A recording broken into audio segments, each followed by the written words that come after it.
नमः श्रीयतिराजाय विवेकानन्दसूरये सच्चित्सुखस्वरूपाय स्वामिने तापहारिणे. అందరికీ నమస్కారం.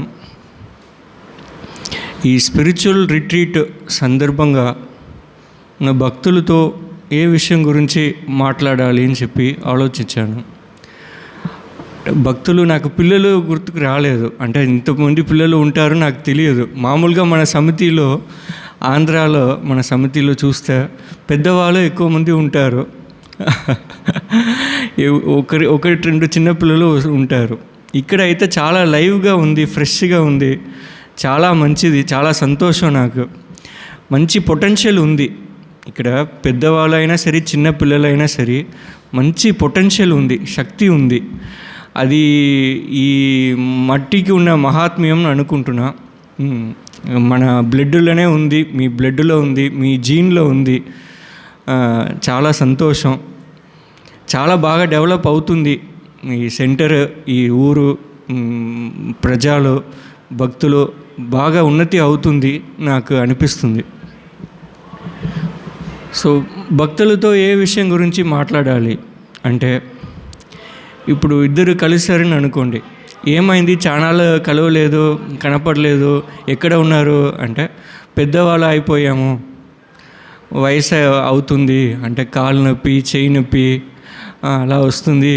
ఇక్కడ స్వామీజీ మరి రావాలంటే టైము లేదు, మరి బాబుని స్కూల్కి తీసుకువెళ్ళాలి, మనమరాల్ని చూసుకోవాలి ఇంట్లో, అలా చాలా పనులు ఉంటాయి మనకు.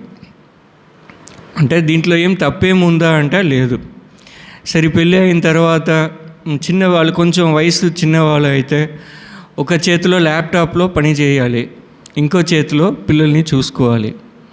ట్రైన్ అయినా సరే, ఇప్పుడు వందే భారత్, ఇప్పుడు ఆ ట్రైన్లో చూసామంటే వైజాగ్ నుంచి ఎక్కుతారు, హైదరాబాద్లో వెళ్ళి చేరుతారు. ఒక చేతిలో ల్యాప్టాప్తో పని చేస్తూ ఉంటారు, ఇంకో చేతిలో పాపనో బాబునో ఉంటుంది. సో ఇప్పుడు తప్పు ఏముంది దీంట్లో? తప్పు ఏముందా అంటే లేదు. మనకు ఫస్ట్ మన ఫ్యామిలీ, మన డబ్బులు సంపాదించాలి, మనకు ఒక ఇల్లు ఉండాలి, ఒక కారు, వెహికల్ ఉండాలి. ఇవన్నీ వచ్చి మన గృహస్థ ధర్మము. మన డిపెండెన్స్ని మనం చూసుకోవాలి, మన పక్కన ఉన్న వాళ్ళని చూసుకోవాలి. సో తప్పు ఏమి లేదు. అయితే స్వామిజీ, ఒక విషయం ఏంటి, మన ఇప్పుడు ఇన్ని పనుల మధ్యలో నేను వచ్చి దేవుడి గురించి ఆలోచించాలి, మఠానికి రావాలి అంటే ఏం చేయాలి అని చెప్పి ఆలోచిస్తాం. ఒక రెండు విషయం చెప్పాలి. ఒకటి ఏంటంటే, షడ్ వికారం అంటారు సంస్కృతంలో. అంటే ఈ శరీరం వచ్చి 6 స్టేజెస్ ఉన్నాయి. అంటే ఏంటంటే, అస్థి, వర్ధతే, జాయతే, వర్ధతే, విపరిణమతే, అపక్షీయతే, వినశ్యతే. అస్థి అంటే ఉనికి, అంటే ఉన్నాము, ఎగ్జిస్టెన్స్. తర్వాత బెర్త్, మనం అనుకుంటాము జన్మము, ఈ డేట్, ఈ టైము అని అనుకుంటాం. సో జన్మం. తర్వాత వృద్ధి, మన గ్రోత్ ఉంటుంది, ఆహారం తీసుకుంటాము, వృద్ధి ఉంటుంది. ఒక స్టేజ్ తర్వాత ఏమవుతుంది, మార్పులు వస్తాయి. 45, 55 తర్వాత మార్పులు వస్తాయి. గ్రోత్ అయినది తగ్గుతుంది, అప్పుడు మార్పులు వస్తాయి. తర్వాత ఏమవుతుంది, అపక్షీయతే, క్షయం వస్తుంది. ఏదైనా అది బాడీ నియమం, మనం ఏం చేయలేము. అందరికి అంటే ఒక జ్ఞాని అయినా సరే, ఒక లౌకిక వ్యక్తి అయినా సరే, ఇది 6 స్టేజెస్ ఉంటాయి. తర్వాత మరణం, అంటే జన్మం వినశ్యతే, జన్మము లాస్ట్ స్టేజ్. ఇది వచ్చి జనరల్, ఇది వచ్చి న్యాచురల్. దీంట్లో మనం ఏం చేయాల్సింది విషయం ఏమీ లేదు. అయితే ఇది ఫస్ట్ మనం అర్థం చేసుకోవాలి. అంటే పెద్దవాళ్ళు అయ్యాము అంటే అది మంచిది, ఎందుకంటే అనుభవం ఎక్కువ ఉంటుంది మనకు. ఆ అనుభవం మనకు చాలా ఇంపార్టెంట్. యథా కర్మ యథా శృతం. మన ఎన్ని సంవత్సరాలు వచ్చి జీవిస్తున్నాము అది విషయం కాదు, ఏమేమి నేర్చుకుంటున్నాము, ఎలా మంచి సంస్కారాలు అలవాటు అవుతుంది, ఇది మనకు ముఖ్యము. యథా కర్మ యథా శృతం. ఈ మనకు ఏం పనులు చేసామో చేస్తున్న పనుల గురించి మనకు ఒక ఐడియా వస్తుంది, ఒక జ్ఞానం వస్తుంది. యథాశ్రుతం యోనిమన్యే ప్రబధ్యంతే శరీరత్వాయ దేహినః స్థాణుమన్యేన సంయంతి యథాకర్మ యథాశ్రుతం. ఇప్పుడు చిన్న వయసులోనే పిల్లలు ఇప్పుడు ఉన్నారు. మా విజయవాడ ఆశ్రమంలో ఒక చిన్న బాబు, అంటే ఇప్పుడు 5th స్టాండర్డే చదువుతున్నాడు. అంటే అతనికి మార్నింగ్ మంగళారతి అయిన తర్వాత దీపం తీసుకొని నేను అందరికీ చూపిస్తాను, స్వామీజీ నాకు పెర్మిషన్ ఇవ్వండి. మామూలుగా లాస్ట్ ఇయర్ వరకు పెద్ద 10th స్టాండర్డ్ పిల్లలే తీసుకొని అందరి దగ్గర తీసుకువెళ్తారు. ఆ బాబుకి ఏంటంటే నేను తీసుకువెళ్తాను, నేను చేస్తాను, నేను సమితిలో నేనే చేసేవాడిని. అయితే ఎక్కడి నుంచి వచ్చింది ఈ సంస్కారం? పూర్వజన్మ నుంచి వచ్చింది. సో ఇక్కడ ఈ సమితిలో చిన్న పిల్లలు పుట్టినరోజు నుంచి వస్తున్నారు. 1st స్టాండర్డ్ 2nd స్టాండర్డ్ నుంచి మీకు అలవాటు అవుతుందంటే చాలా పెద్ద భాగ్యం ఇది. ఇవన్నీ సరిగా ఉపయోగించాలి. చదువులైనా సరే, గేమ్స్లో అయినా సరే, ఆర్ట్స్లో అయినా సరే, పాటలు అయినా సరే, అన్నిట్లో నేర్చుకోవడానికి మంచి అవకాశం. సో షడ్వికారం గురించి మనం చెప్తున్నాము. షడ్వికారం గురించి గుర్తు పెట్టుకోండి. రెండో విషయం ఏంటంటే, ఆ పని ఉంది స్వామీజీ, నేను బాబుని స్కూల్కి తీసుకువెళ్ళాలి, ఆ డాక్టర్ని కలవాలి, అది చాలా ఉంటాయి, నాకు ఎక్కడ ఉంటుంది రావడానికి, ఇష్టమే కానీ టైము లేదు అంటే, ఒక సెకండ్ విషయం ఏం గుర్తుంచుకోవాలి అంటే, ఈ సంసారము ఒక సాగరము. ఈ పని అయిన తర్వాత నేను ఆశ్రమానికి వెళ్తాను, అది అయిన తర్వాత నేను కొంచెం జపధ్యానాలు ఎక్కువ చేస్తాను, ఆ పుస్తకం వచ్చి ఇది అయిన తర్వాత ఆ పుస్తకం చదువుతాను. ఈ విషయం అనేది ఎప్పుడూ మనకు ఉండదు. ఒక పని అయిన తర్వాత ఇంకో పని వస్తుంది, ఒక ఇది చేస్తూ ఉంటాము, ఇంకో పని వస్తుంది. సో మన చేయాల్సిన పని ఏంటంటే, ఇప్పుడు ఉన్న అవకాశంలో మనం ఏం చేస్తాము, ఏం చెయ్యాలి, ఏం చేస్తా మంచిది అంటే, ఇప్పుడు ఇన్ని కష్టాలు ఉన్నా కూడా ఒక విషయం మనం గుర్తుంచుకోవాలి. ఈ మానవ రూపంలో పుట్టడం వచ్చి ఒక వరం. మనకు కొన్ని లక్షణాలు ఉన్నాయి. లక్షణాలు అంటే ఆ లక్షణాల ద్వారా మన నిజ స్వరూపం ఏమిటి అని చెప్పి మన అర్థం చేసుకోవడానికి ఒక అవకాశం ఇచ్చారు దేవుడు. ఈ మానవ స్వరూపంలో పుట్టడం వల్ల మనకు ఒక అవకాశం ఉంది. మన నిజ స్వరూపం గురించి అర్థం చేసుకోవడం, ఆ స్వరూపం మన బ్రహ్మజ్ఞానం అని చెప్పవచ్చు, సాక్షాత్కారం అని చెప్పవచ్చు. ఆ లక్ష్యం ప్రాప్తి కోసం ప్రయత్నించడం, ఆ ప్రాప్తి అవ్వటం వచ్చి మానవ రూపంలో మనకు వచ్చి అవకాశం ఎక్కువ ఉంటాయి. సో మనకి ఎన్ని కష్టాలు ఉన్నా కూడా ఈ అవకాశాన్ని మనం బాగా ఉపయోగించాలి, అంతే కదా, తప్పు ఏం లేదు. సో ఉపయోగించాలంటే ఏం చేయాలి అంటే, మనకున్న లక్షణాలని మనం వచ్చి ఉపయోగించాలి. చాలా లక్షణాలు ఉంటాయి. అంటే ఆలోచన శక్తి, తర్వాత వచ్చి భక్తి, జ్ఞానం, దేవుడు స్మరణం, అలా చాలా చెప్పవచ్చు.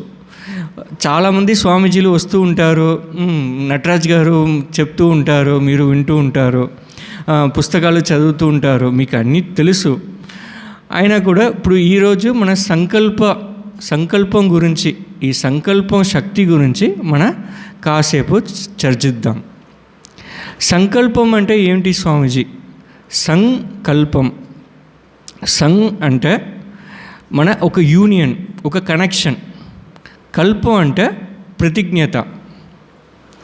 సో ప్రతిజ్ఞత అంటే ఇప్పుడు ఉద్దేశం చెప్పవచ్చు, సరదాగా చెప్పాలంటే, మామూలుగా చెప్పాలంటే ఉద్దేశం.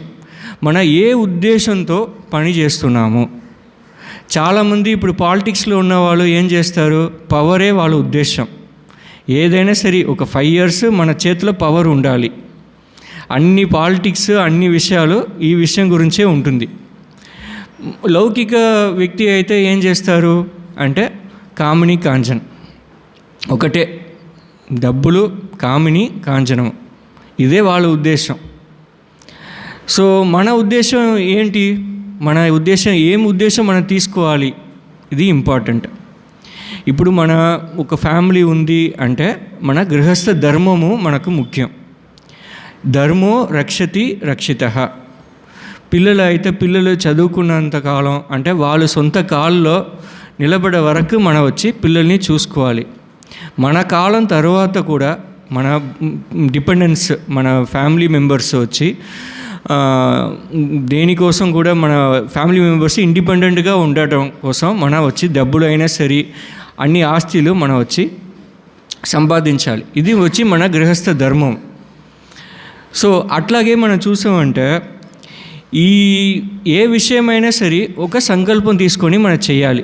ఇప్పుడు మన తిథి పూజ మీరు వస్తారు, అందరూ చూస్తారు, హోమం చేస్తారు. హోమం చేయకముందు సంకల్పం తీసుకుంటారు. ఇప్పుడు గాయత్రి జపం చేస్తారు. గాయత్రి జపంలో ఒక సంకల్పం ఉంటుంది, అంటే జ్ఞానం, విజ్డమ్ అది ప్రాప్తి అవ్వాలి, అది నాకు ఇవ్వండి అని చెప్పి ప్రార్థన వచ్చి గాయత్రి మంత్రం. అట్లాగే ఏదైనా సరే శివ సంకల్ప మంత్రాలు ఉన్నాయి. తన్మే మన శివ సంకల్పం అస్తు. ఎందుకు సంకల్పం ఇంపార్టెంట్ అంటే సంకల్పాత్ ప్రభవాన్ కామాన్. చేయటం వేరు, ఫస్ట్ ఆలోచన చేయటం వేరు. కారణం వినా కార్యం నా భవతి. ఏ పని చేయాలన్నా కూడా ఫస్ట్ మంచి ఆలోచన ఉండాలి. ఆ ఆలోచన ఎక్కడి నుంచి వస్తుంది? సంకల్పం నుంచి వస్తుంది. అంటే కొంచెం ఈజీగా చెప్పండి మహారాజ్ అంటే, ఇప్పుడు ఒక పక్కన ఇంటి అమ్మ వచ్చి చాలా బాగా ఒక కూర చేశారు. కూర చేసుకొని ఒక డబ్బాలో పెట్టి మనకిచ్చారు. మనం తీసుకొని టేస్ట్ చేస్తున్నాం. టేస్ట్ చేశాక చాలా బాగా నచ్చింది. ఎట్లా చేసావమ్మా అంటే ఇది చేశాను. సరే నేను కూడా ఒకసారి చేసి చూస్తాను. ఒక స్వీట్ బాగా నచ్చింది, ఎట్లా చేసావు? యూట్యూబ్లో చూస్తాము ఎట్లా చేస్తున్నారు అని చూసి నేర్చుకొని మనం చేస్తాం. అయితే ఇప్పుడు విషయం ఏంటి చెప్పండి అంటే, ఏ పని చేయాలన్నా కూడా ఒక రుచి ఉండాలి. ఆ రుచి అయినది కొద్దిగా మనకు ఉన్నా కూడా అది పట్టుకొని మనం ఫాలో అవుతాం. సో మనకు భక్తులకు భక్తుల ఉద్దేశం ఏముండాలి అంటే సాక్షాత్కారము, భగవంతుడి పైన భక్తి, భగవంతుడు జ్ఞానం, ఇది మనకు ప్రేమ, భగవంతుడి పైన ప్రేమ, ఇదే మనకు కావాలి కదా. సో దానికి ఏం చేయాలి స్వామీజీ అంటే, ఇప్పుడు చాలా పనులు ఉన్నాయి, మాకు రుచి ఉండాలంటే ఏం చేయాలి? రుచి ఉంటే ఆటోమేటిక్గా అన్నీ అయిపోతుంది. అంతవరకు మనకు క్లారిటీ ఉంది. రుచి ఉండాలంటే నా పర్సనల్ రిక్వెస్ట్ ఏంటంటే, మీరు ఎంత పని ఉన్నా కూడా ఇప్పుడు ఒక 5 నిమిషం మీకు ఉంది, 5 నిమిషం ప్రార్థనలు చేస్తున్నారు, అట్లీస్ట్ 1 నిమిషం సిన్సియర్గా దేవుడితో మనస్ఫూర్తిగా ప్రార్థించండి.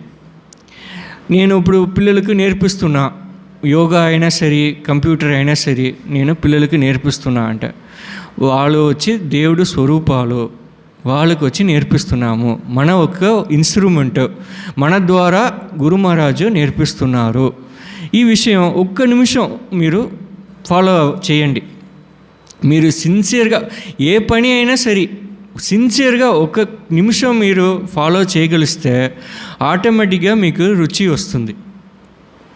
సో యద్కరోషి యదశ్నాసి యద్దుగోషి తదాసి తపస్సి కౌంతేయ తత్కుదుర్స్వ మదర్పణం. ఏ పని అయినా సరే మన ఒక సేవకుడు భావంతో చేస్తున్నాము.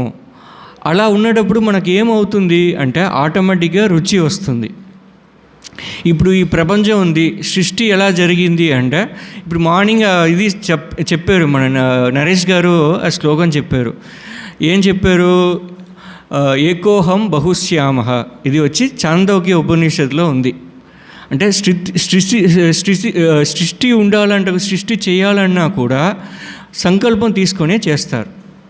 సో అలాంటి సిచ్యువేషన్లో మనం వచ్చి మంచి సంకల్పం తీసుకొని మనం వచ్చి ప్రయత్నించాలి.